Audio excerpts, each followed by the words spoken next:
Wassalamu ala rasulillah sallallahu alaihi wasallam. N ka foli bɛ ka se kɛnyɛrɛye baarakɛla bɛɛ lajɛlen ma fɛn fɛn y'i sen ta ka se yan ani minnu ma se ka na jamana ko in na. An ka foli bɛ ka taa gouvernement bɛɛ lajɛlen surtout an ka ministre Musa Alassane Diallo a ka wulikajɔ n'a ka cɛsiri la sanga ni wagati ni AES ka réunion mun kɛra a bɛ a kanu k'a fɔ ko a bɛ secteur privé fara ɲɔgɔn kan ka na explication di pour que an bɛ se ka échanger a kan ka tagabolo ɲuman di a ma cogo min na bon o ye fɛn cɛ ɲuman ye parce que ni économie bɛ ka gɛlɛya sɔrɔ minnu y'a baarakɛlaw ye kan k'olu de wele k'u fara ɲɔgɔn kan a bɛ jɛ k'a lajɛ ɲɔgɔn bolo donc o cadre kɔnɔna na an b'a fɔ an b'a lamɛn fana u ye échange minnu kɛ a ka se k'u walawala an k'a faamu n'an y'a faamu an bɛ hakilila minnu di an b'o hakilila di ni mɔgɔ minnu fana bɛ fɛ ka intervention kɛ olu bɛ se ka intervention k'o kan bon n ka foli bɛ fana ka taa fɛn mɔgɔw fana ye membre consulaire bɛɛ lajɛlen n ka foli b'u bɛɛ lajɛlen n ka foli bɛ ka taa an ka président ye n'o ye Asimi Goyita ye ani Sugɛl Kala Mayiga donc an bɛ kuma di ministre ma a ka walawalali kɛ nin cadre kɔnɔna na k'a fɔ an ye inchallah hakɛto b'a kan sallallahu alaihi wasallam. Monsieur le ministre du Commerce et de l'Industrie, Monsieur le Président de la Chambre de commerce et d'industrie du Mali, Mesdames, Messieurs les chefs d'entreprise, Mesdames, Messieurs, au nom du Conseil national du patronat du Mali, je tiens à vous adresser nos remerciements pour l'invitation qui nous a été faite pour cette rencontre, dont l'objet sur les enjeux et les implications de la création de la Confédération des États du Sahel. Mais avant d'aller plus loin, nous saisissons cette occasion pour saluer nos forces armées et de sécurité pour leur bravoure et les sacrifices qu'elles consentent tous les jours pour que notre pays recouvre l'entièreté de son territoire et sa souveraineté, ainsi que la quiétude des populations. Nous nous inclinons devant la mémoire de nos soldats tombés sur le champ de l'honneur et souhaitons prompt rétablissement aux blessés. Nous formulons le vœu du retour rapide de la paix et de la concorde dans notre pays.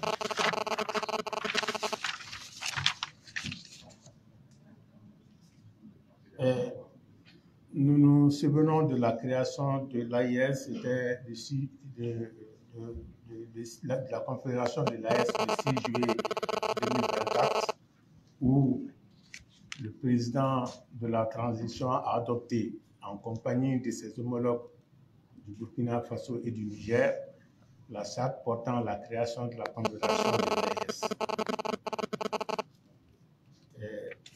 Cette nouvelle, nous l'avons, l'ensemble des opérateurs économiques et le CNPM avons appuyé cette nouvelle et nous sommes venus aujourd'hui écouter le ministre de l'Industrie nous informer sur les défis économiques, les défis financiers, les défis douaniers et même fiscaux pour que nous soyons davantage imprimés et surtout nous informer des opportunités qui peuvent en découler. Je suis sûr et certain que les différents groupements professionnels qui constituent le CNPM sauront tirer profit de ces opportunités pour le développement des États du Sahel et pour le bonheur de la population. Donc, sur ce, Monsieur le ministre, nous avons hâte vraiment de vous écouter et de comprendre davantage les défis et surtout les opportunités qui nous attendent. Commerce et d'industrie du Mali, je suis le représentant du président du Conseil national des patronats du Mali, Monsieur le représentant de l'Assemblée permanente des chambres d'agriculture du Mali, Monsieur le représentant du président de l'Assemblée permanente des chambres des métiers, Monsieur le représentant du président de la Chambre des mines du Mali, Monsieur le représentant de la présidente de REAO, Monsieur le président du Conseil malien des chargeurs, Monsieur le président de l'Organisation patronale des industries, Madame la présidente de l'Association professionnelle des banques et établissements financiers du Mali, Monsieur le représentant du président de l'Association professionnelle des systèmes financiers décentralisés, Monsieur le président du Conseil malien des transporteurs routiers, Madame la présidente du réseau des femmes opératrices économiques du Mali, Monsieur le président de l'Association professionnelle des compagnies d'assurance du Mali, Monsieur le président de l'Ordre des architectes du Mali, Monsieur le président de l'Association des miniers du Mali, Monsieur le président de l'Ordre des notaires du Mali, Monsieur le président du syndicat national des commerçants détaillants du Mali, Monsieur le coordinateur des associations des regroupements commerçants détaillants du Mali, Monsieur le président de la Fédération des agences de voyage, Monsieur le président des transitaires du Mali, Monsieur le président du réseau des PME du Mali, Monsieur le président de la Fédération des boulangers du Mali, Monsieur le président du collectif des boulangers et pâtissiers du Mali, Monsieur le président du syndicat de la filière du pain, Monsieur le président du regroupement des bouchers, Monsieur le président de la Fédération nationale des artisans du Mali, Monsieur le président de l'Association pour la promotion des entreprises privées. J'espère que je n'ai pas oublié. Non, le président de l'APECAM est là. Ah, le président de l'APECAM est là. Oui, mais en personne. En personne. Donc, Monsieur le président de l'APECAM. Le groupement des commerçants maliens. Les syndicats des pharmaciens. J'ai tenu à citer individuellement toutes les organisations, les jeunes opérateurs aussi. L'avenir, c'est vous. Ça, c'est vous. Tout le monde a besoin d'un toit. J'ai tenu absolument à citer toutes les fertières des organisations professionnelles et patronales du Mali, compte tenu des enjeux et des défis qui se posent à notre pays. Vous allez le savoir pourquoi. Permettez-moi, à l'entame de mes propos, de rendre grâce à Allah, le Tout-Puissant, le Miséricordieux et le Très Miséricordieux, qui nous a permis de nous retrouver cet après-midi à cette rencontre d'échange et de concertation sur les enjeux, les défis et les perspectives de la création de la Confédération des États de l'Alliance du Sahel. Je voudrais présenter mes très sincères remerciements et exprimer ma très profonde gratitude à toutes et à tous pour votre participation massive et de qualité à cette rencontre. Mesdames et messieurs, une date historique, le 28 janvier 2024, les chefs d'État du Mali, du Burkina Faso et du Niger, Ses Excellences, le colonel Assimi Goïta, président de la transition, chef de l'État, le capitaine Ibrahim Traoré, président du Faso, chef de l'État, le général de brigade Abdourahmane Tchani, président du Conseil national pour la sauvegarde de la patrie, chef de l'État, ont pris la décision du retrait irrévocable et sans délai de leurs pays respectifs de la CEDEAO, tout en affirmant la pleine souveraineté de chacun des pays membres dans leurs choix stratégiques concourant au bien-être de leur population. Un nouveau départ, le 16 septembre 2023, les chefs d'État du Mali, du Burkina Faso et du Niger ont signé à Bamako, à Ouagadougou et à Niamey la charte du Liptako-Gourmand instituant l'Alliance des États du Sahel. Une nouvelle ambition, le 6 juillet 2024, les chefs d'État du Mali, du Burkina Faso et du Niger ont adopté à Niamey, au Niger, le traité portant création de la Confédération Alliance des États du Sahel.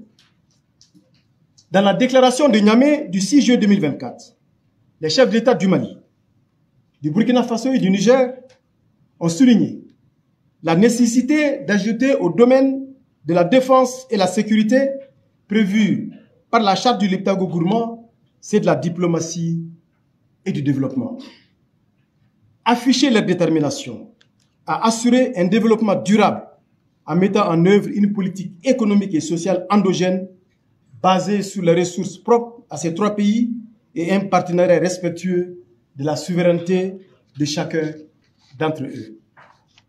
Affirmer la nécessité de mutualiser leurs moyens en vue de mettre en place des projets structurants et intégrateurs dans les secteurs de l'agriculture et de la sécurité alimentaire, de l'eau et de l'environnement, l'énergie et les mines, les échanges commerciaux et la transformation industrielle, les infrastructures et les transports, la communication et les télécommunications, l'économie numérique.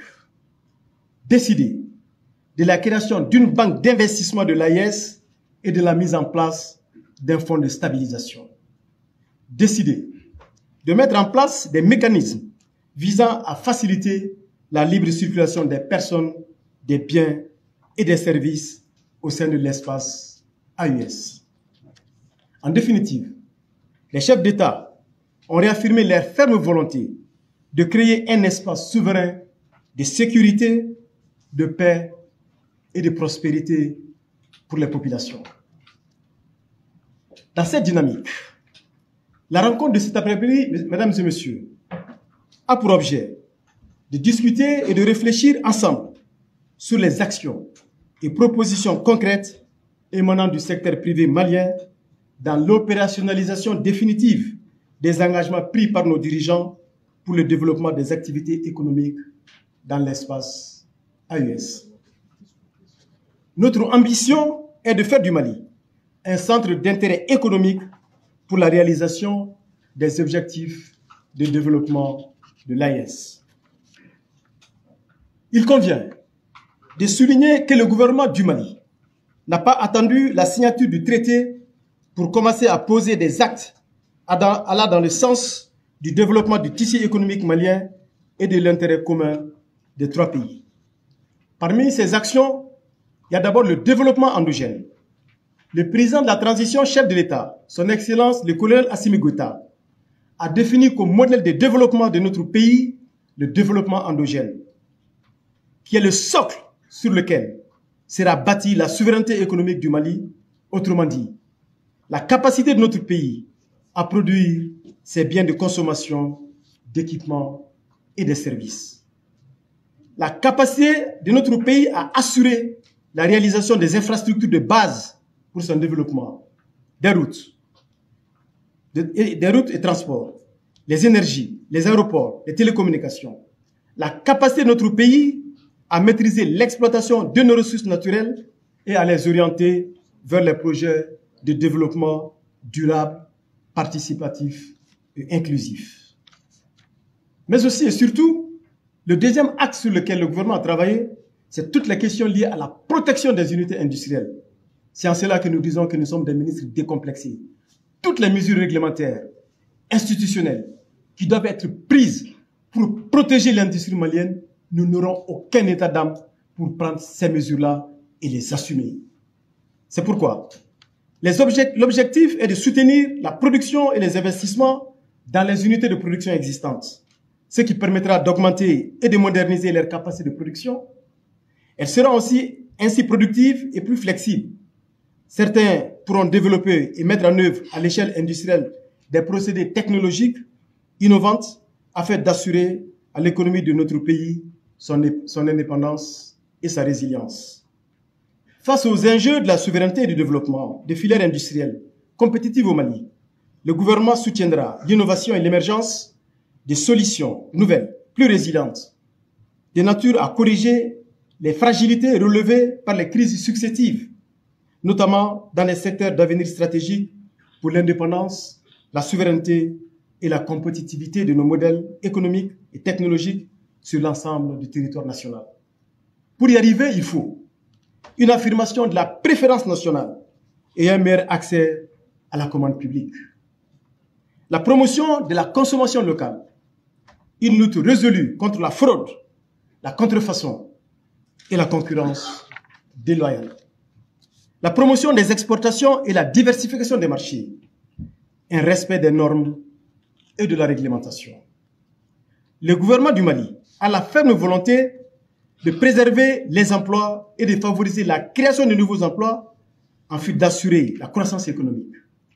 Et c'est dans ce cadre qu'il apportera tout son soutien et son accompagnement aux unités industrielles locales pour leur développement, leur croissance et leur émergence.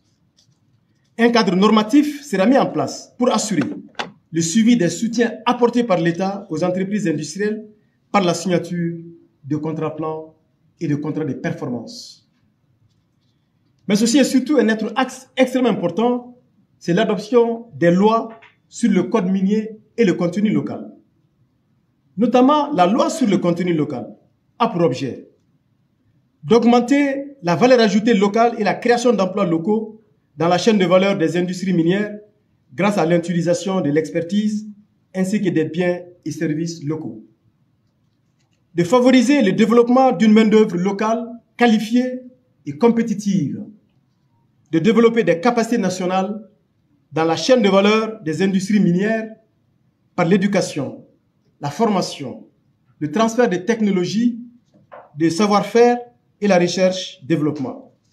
De favoriser le renforcement et la compétitivité nationale des entreprises maliennes.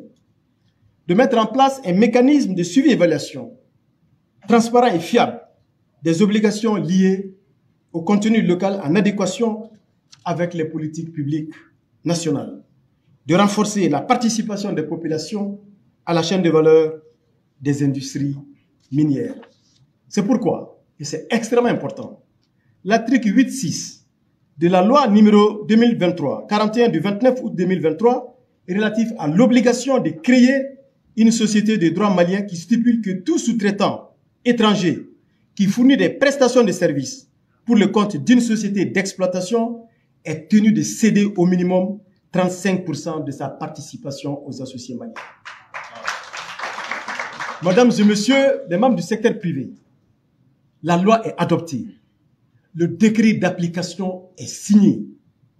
Cette loi sur le contenu local, avec les évaluations que nous avons faites avec le ministre de l'économie et des finances, avec le ministre des Mines, aujourd'hui, on a 3 000 milliards d'activités dans les zones minières que vous devrez prendre. Et il faut les prendre. Il faut les prendre.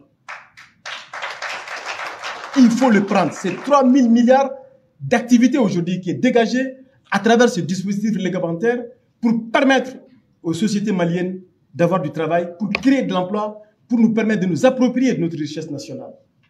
Mais il faut une appropriation et du décret et de la loi par le secteur privé pour que vous puissiez avoir tous les accompagnements de l'État pour y arriver et très rapidement.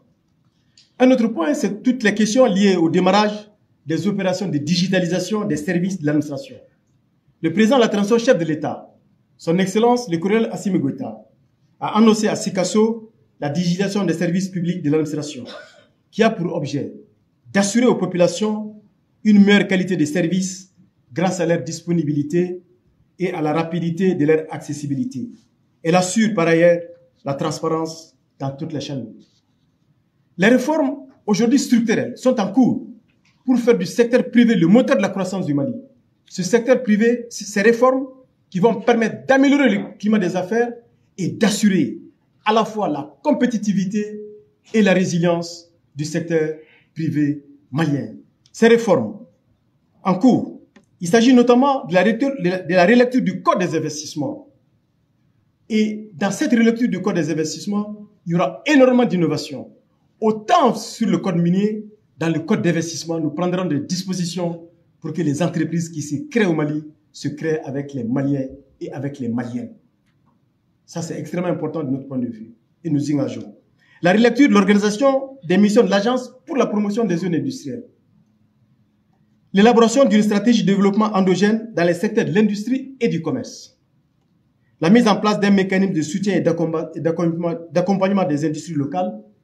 L'élaboration d'une stratégie de développement et de renforcement des échanges commerciaux entre le Mali, le Burkina Faso et le Niger dans le cadre de l'Alliance des États du Sahel. L'élaboration du programme de restructuration et de mise à niveau des entreprises phase 2 2023-2025. l'élaboration du programme de développement de la filière qualité anacarde, gomme arabique, mangue et sésame, l'élaboration de la charte des PTE des entreprises, l'élaboration d'une stratégie de promotion de la consommation des produits locaux, l'adoption d'une nouvelle politique de développement industriel et enfin la mise en œuvre d'un programme de valorisation des entreprises maliennes dans l'espace sous-régional.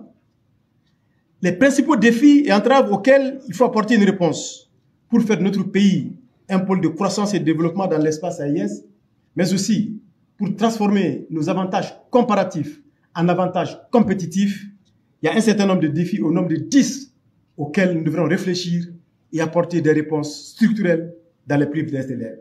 Le premier défi, c'est celui de la réalisation d'infrastructures de base, les routes, l'énergie, l'eau, les télécommunications. Le deuxième défi, c'est l'amélioration du climat des affaires. Troisièmement, le défi de la transition écologique et climatique.